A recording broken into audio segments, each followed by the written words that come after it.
जय हिंद दोस्तों, आज आपको बताएंगे कि जीडीपी क्या होती है, किसी देश की जीडीपी कैसे बढ़ती है और किसी देश की जीडीपी कैसे घटती है। तो अपने देश की बात करें जीडीपी की, तो हमारा देश इस समय 6वें 7वें नंबर पर जीडीपी के मामले में है। तो चलिए बताते हैं जीडीपी में क्या क्या चीजों का ध्यान देना चाहिए और कैसे काउंट किया जाता है जीडीपी को। तो जीडीपी में 4 चीजों का सबसे ज्यादा ध्यान दिया जाता है। ये वो 4 चीजें हैं जो जीडीपी काउंट करने में या जीडीपी घटने बढ़ने या काउंट करने में सबसे मेन कार्य करता है। तो पहला है राजनीतिक सीमा।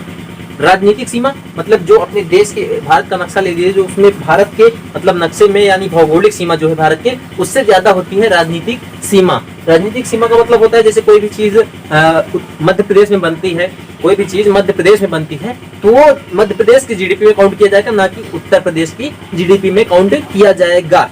तो इसी तरह भारत की राजनीतिक सीमा भी है, वो जहां तक भारत की राजनीतिक सीमा है वहां तक भारत की जीडीपी में काउंट किया जाता है। अगला 1 ईयर। 1 ईयर का मतलब 1 साल। 1 साल का जो जीडीपी काउंट की जाती है वो 1 साल का पूरा टोटल जीडीपी काउंट की जाती है। अगला है वस्तु एवं सेवा। वस्तु का मतलब होता है जब पैसा देने के बाद आपको कोई चीज मिले, यानी जैसे आपने पैसा दिया और आपने मार्कर खरीदा तो आपको मार्कर मिल जाता है ले जाने के लिए, यानी मार्कर एक वस्तु है। तो ये वस्तु आपको मिल जाती है पैसा देने के बाद, तो वो हो गई वस्तु।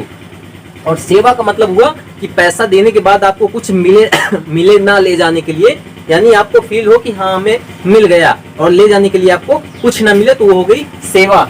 जैसे आप पैसा दे के आते हैं हमारी क्लास में, पढ़ते हैं और चले जाते हैं, आपको ले जाने के लिए कुछ नहीं मिलता है, वो आपको केवल नॉलेज मिलता है, यानी फील होता है कि हमें मिल गया, और ले जाने के लिए कुछ नहीं मिलता है, तो वो हो गई सेवा। जितनी भी टेलीकॉम कंपनियां हैं, वो एयरटेल हो, टाटा हो, ओडा हो, रिलायंस हो, ये सब एक तरह से सेवा प्रोवाइड कराते हैं। ये सेवाएं आपको कुछ देते नहीं है, आपको पैसा लेते हैं और आपको एक तरह से सेवा प्रोवाइड कराते हैं। या फिर कोई टूर ट्रेवल एजेंसी है, वो भी आपको सेवा प्रोवाइड कराती है। कोई बस है और ऑटो रिक्शा है या फिर कोई एरोप्लेन है, वो आपको केवल सेवा प्रोवाइड कराता है। स्कूल है, कोचिंग है, ये सब सेवा आपको प्रोवाइड कराता है।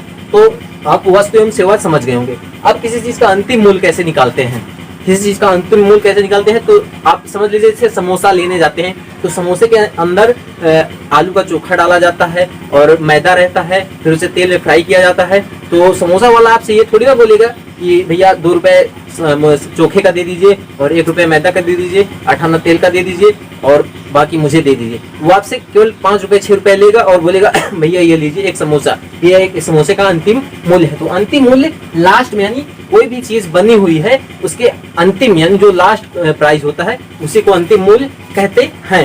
जैसे आप समझ लीजिए कि आप लैपटॉप या कंप्यूटर लेने गए, तो लैपटॉप कंप्यूटर का रेट जैसे आपसे 25,000 बोल दिया, तो कंप्यूटर वाले ये थोड़ी ना बोलेगा कि भैया आप 5,000 मुझे प्रोसेसर का दे दीजिए, 10,000 विंडो का दे दीजिए, बाकी मुझे दे दीजिए। उसमें 3 चीजें लगी होती है यार, कई चीजें लगी होती हैं कंप्यूटर में, जैसे प्रोसेसर है, विंडो है और लैपटॉप है। तो आपसे वो अलग अलग कुछ नहीं मांगे, वो आपसे एक बोलेगा भैया लैपटॉप का या कंप्यूटर का अंतिम मूल्य बता देगा और बताएगा कि आप पैसा दीजिए ले जाइए। तो इस तरह अंतिम मूल्य निकाला जाता है।